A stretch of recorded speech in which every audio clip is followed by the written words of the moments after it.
அக்கா பேசுனதுக்கு அப்புறம் இங்க இறங்கி இருக்குது. அவர் இந்த பக்கம் வந்து அதை மேலே ஏற்றணும்.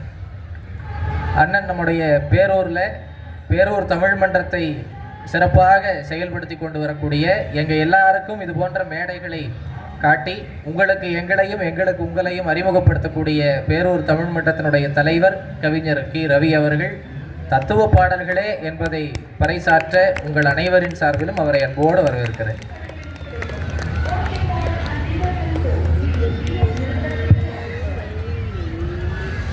சிந்தனையில் புது சந்தம் கொடுத்திடும் செந்தமிழ் தாயே,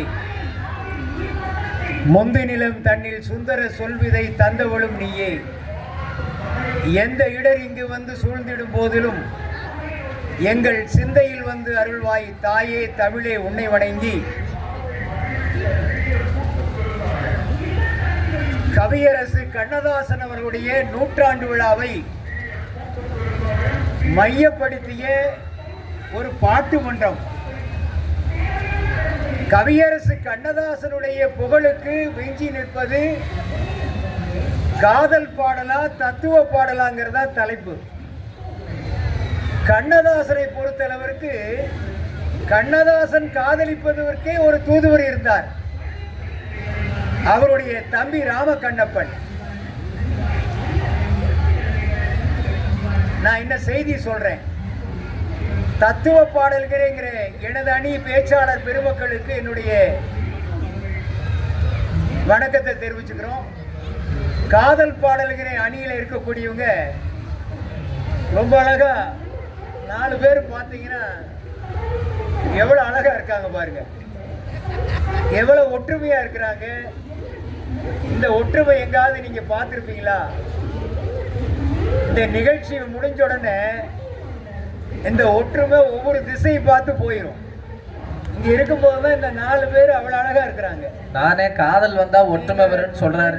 நீண்ட ஆயுளோட நீங்க நல்லா இருக்கணுங்கிறது எங்களுடைய அணி சார்பாக வாழ்த்துக்கிறோம்.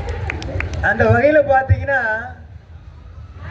காதலை நேசிப்பவன் சுவாசிப்பவன் என்ன கதி ஆயிருக்காங்கிறது கண்ணதாசனே சில தத்துவ பாடல்ல குறிப்பிட்டிருக்கிறான். தொடக்கத்துல வந்து காதல் வந்து சுவையாத்தான் இருக்கும், அந்த காதல் வந்து மோதல் போயிடுச்சுன்னு வைங்க, அவன் தத்துவத்துக்கு வந்துடுவான். ஏன் இந்த கண்ணதாசனுடைய காதலே வந்து கண்ணதாசனுடைய சகோதரர் அவருடைய பருவ காலத்திலே ராம கண்ணப்பன் என்பவர் அவருடைய உடன் பிறந்த சகோதரர் தன்னுடைய காதலை அவர் எழுதிய கடிதத்தை தூதுவராக தன்னுடைய தம்பியை தன்னுடைய காதலி கிட்ட அனுப்புறார். அந்த கடிதத்தை கொண்டு போக மாட்டேன்னு சொல்லி அண்ணங்கிட்ட அவர் மறுப்பு தெரிவிக்கிறார். அவர் எப்படியாவது இந்த கடிதத்தை கொண்டு போய் அந்த காதலி கிட்ட கொண்டு போய் ஒப்படைக்கணுங்கிறார். அவர் கடைசி வரைக்கும் அவருக்கு அந்த மறுப்பு தெரிவிச்சுட்டே இருந்தவர் அங்க ஏதாவது அசம்பாவிதம் ஆயிருமோங்கிற அந்த தயக்கத்தில் அடுத்து அந்த மறுப்பு தெரிவிச்சுட்டே வந்தார். அந்த கடிதத்தை கொண்டு போய் கொடுத்த உடனே அங்க இருக்கக்கூடிய அந்த அலுவலகத்தில் வேலை செய்யக்கூடிய பெண்மணி பேர் பொன்னழகி என்கின்ற பெயர். கண்ணதாசன் முதல் காதலித்த பெண்மணி. அந்த கடிதத்தை தன்னுடைய சகோதரத்திடம் கொடுத்த போது அந்த கடிதத்தை பார்த்து படித்து புரிந்து இரண்டாவதாக அந்த காதல் கடைசி வரைக்கும் ஒரு மோதலாகவே இருந்தது. இறுதி வரைக்கும் கவியரசருடைய வாயிலிருந்து இந்த வார்த்தை சொல்லவே இல்லை. கவியரசர் கண்ணதாசனுடைய தத்துவத்தை எடுத்துட்டீங்க வைங்க, அந்த தத்துவமான செய்திகளை ஒவ்வொரு வரியாக இப்ப உதாரணத்துக்கு பாத்தீங்கன்னா, அண்ணன் என்னடா தம்பி என்னடா அவசரமான உலகத்தில் என்ன. இந்த அண்ணனுடைய தம்பி கூட்டு குடும்பமா இருக்கும் பொழுதுதான் அண்ணன் தம்பியினுடைய பாசம். அந்த குடும்பத்தில் தாய் தந்தையர் மறைந்தவுடன் தன்னுடைய மூத்த சகோதரர் கீழே இருக்கக்கூடிய அந்த ஒற்றுமையை நாம் சிதலமடையாமல் அந்த குடும்பத்துடைய சூழல் கருதி அவ்வளவு அழகான அந்த தத்துவத்தை அன்றைக்கே அந்த தத்துவத்தின் மூலமாக சீர்திருத்தம் பண்ணக்கூடியவர் கவியரசர் கண்ணதாசன் என்பதை ஆணித்தனமாக இந்த மன்றத்திலே பதிவு செய்ய விரும்புகின்றேன். சட்டி சுட்டதடா, கை விட்டதடா, நெஞ்சை தொட்டதடா. இந்த தத்துவத்தை பார்த்தீங்கன்னா ஒரு மரணத்துக்கு போகக்கூடிய ஒருத்தனை இந்த பாடலை கேட்டு அந்த மரணத்தை தவறியவன் கூட இந்த பாட்டை கேட்டவன் மரணத்தை தன்னை மாய்த்து கொண்டு போகக்கூடியவன் கூட இந்த பாட்டை கேட்டு மரணத்துக்கு போக மாட்டான். எத்தனையோ பாடல்களை தத்துவ பாடல் மூலமாக இந்த இருக்கக்கூடிய சமூகத்துக்கு நல்ல செய்திகளாக வழங்கியவர் கண்ணதாசன். ஆறு மனமே ஆறு, ஆண்டவன் கட்டளை ஆறு. அந்த பாடலுடைய ஒவ்வொரு வரிகளை நீங்கள் கூர்ந்து ஆழ்ந்து பார்க்க வேண்டும். திருக்குறளுடைய வரிகளை அன்றைக்கே கண்ணதாசன் அவர்களுடைய இந்த பாடலிலே முழுக்க முழுக்க பாடியிருப்பார்கள். அந்த வரிகளை அவ்வளவு அழகாக கவியரசர் கோர்த்திருக்கிறார்கள்.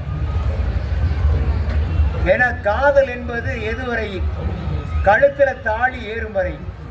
அந்த தாலி ஏறுவதற்கு முன்னாடி அந்த காதல் என்ன ஆகும்னா பல்வேறு மோதல்கள் ஏற்பட்டு சுகம் சோகமாகும்.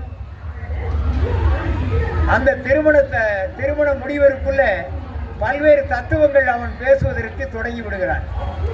இப்படி எத்தனையோ உதாரணங்களை நாம சொல்லலாம். இந்த அணியினுடைய தலைவர், நமது அணி தலைவர் பெண்மணி சொன்னாங்க, கண்ணதாசன் அவர்களுடைய காதல்ல எத்தனையோ பாடல்கள் அவர் வழங்கி இருக்கிறாரு. சமுதாயத்துக்கு பயனுள்ள கருத்துக்களை வழங்கி இருக்கிறாரா? காதல் பாடல் சமுதாயத்துக்கு ஏற்ற பாடல்கள் அல்ல, சமுதாயத்திற்கு தன்னுடைய தன்னம்பிக்கை பாடலாக தத்துவ பாடலாக மாற்றியவர் கவியரசர் கண்ணதாசன் என்பதை இந்த மன்றத்தில் ஆணித்தனமாக பதிவு செய்ய விரும்புகின்றேன். எதிரணியில் இருக்கக்கூடியவர்கள் நன்றாக புரிந்து கொள்ளுங்கள். காதல் தொடர்ந்து அந்த நேரத்துக்கு மட்டும்தான் காதல். நீங்க ஒரு திரைப்படத்திற்கு திரையரங்கத்துக்கு போறீங்க, கதையை ரசிப்பீர்களா அல்லது அந்த காதல் பாடல்களை ரசிப்பீர்களா என்றால் கதையைத்தான் நாம் சொல்ல வேண்டும். பாடல் திரையரங்கு முடிவு வெளிவந்த பிறகு அந்த பாடல் மறந்துவிடும்.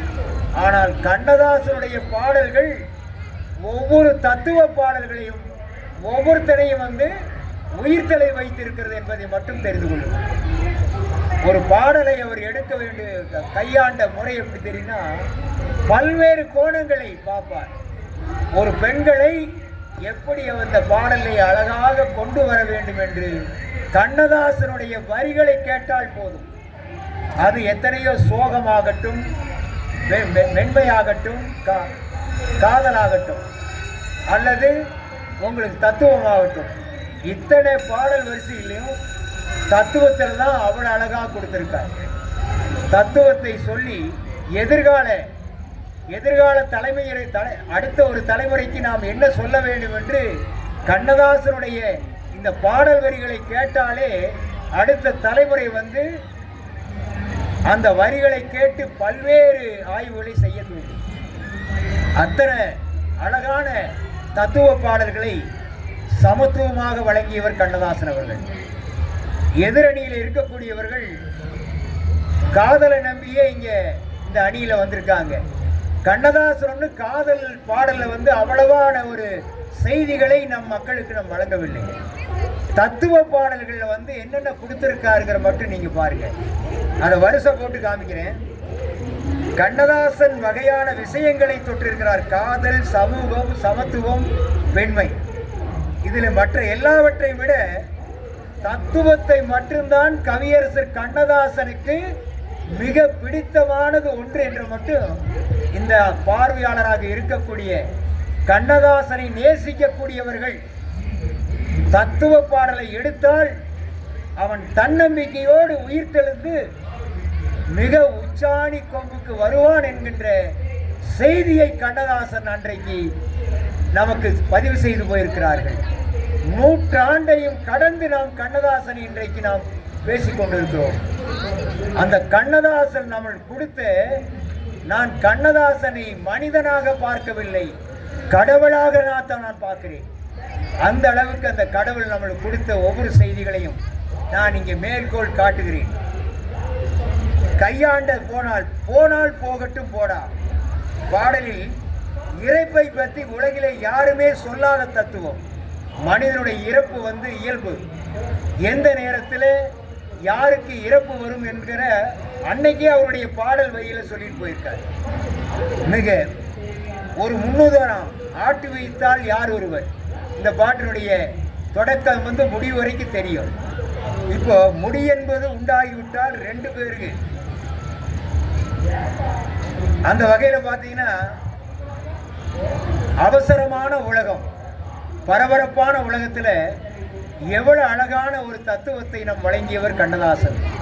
இந்த கண்ணதாசனை இன்று மட்டுமல்ல, இந்த காலமே அழிந்தாலும் தொடர்ந்து கண்ணதாசனுடைய புகழை யாரும் தட்டிவிட முடியாது என்பதை முழுக்க முழுக்க இந்த மன்றத்திலே பதிவு செய்து கொண்டு, நடுவர் அவர்கள் நல்ல தீர்ப்பினை தத்துவத்துக்கு வழங்க வேண்டும் என்று கேட்டுக்கொண்டு இந்த வாய்ப்பினை தந்தமைக்கு நன்றி பாராட்டி இடம் அமர்கின்றேன். நன்றி, வணக்கம். தத்துவம் அப்படித்தான் இருக்கும். ஒவ்வொன்றா சொல்றார், உள்ள இறக்கிட்டார். அவங்க சொன்னாங்க காதல் மரண பயத்தையே வெல்லக்கூடியதுன்னு சொன்னாங்க. அதுக்கு பதிலடி கொடுத்தாரு. காதலிச்சவன் கதி தெரியுமா? மரணம் என்னும் தூது வந்தது, அது மங்கை என்னும் வடிவில் வந்தது, சொர்க்கமாக நான் நினைத்தது இன்று நரகமாக ஆகிவிட்டது. அவங்களுக்கு எச்சரிக்கை பண்ணியிருக்கார். இதுக்கு இடையில உங்களை எல்லாம் மிரட்டினார் பார்த்தீங்களா? கண்ணதாசனை நேசிக்கிறவர்கள் தத்துவத்துக்குத்தான் தலைவர் சாய்ப்பார்கள். எடுத்ததுமே தீர்ப்பு நீங்க சொல்லிட்டா அப்புறம் நாங்க என்னங்கய்யா பண்றது? இன்னும் 3 பேர் உட்காந்துருக்காங்க 2 பக்கமும். நிறைய பாடல்களை சொன்னார். சட்டி சுட்டதடா, கை விட்டதடா. அதுல அழகா சொல்லுவார் பாருங்க, பாதி மனதில் தெய்வம் இருந்து பார்த்து கொண்டதடா, மீதி மனதில் மிருகம் இருந்து ஆட்டி வைத்ததடா. என்ன மிருகம்? ஆசை, பொறாமை, வஞ்சனை, காமம், இதெல்லாம் எதிர்பார்ப்பு, பயம், இதெல்லாம் மிருகம். ஆரவாரம் பேய்கள் எல்லாம் ஓடி விட்டதடா, ஆலயமணி ஓசை நெஞ்சில் கூடி விட்டதடா. இந்த பேய்கள் எல்லாம் அடங்குடா, மனசுல அமைதி வரும்னு ஒரு தத்துவத்தை அழகா சொன்ன அந்த தத்துவ பாடல்ல இல்லாதது என்னையா காதல் பாட்டில் இருக்குன்னு அவர் கேள்வி கேட்டிருக்கிறார். அடுத்தது பதில் சொல்ல வர்றதுக்கு முன்னால ஒரு பாடல்.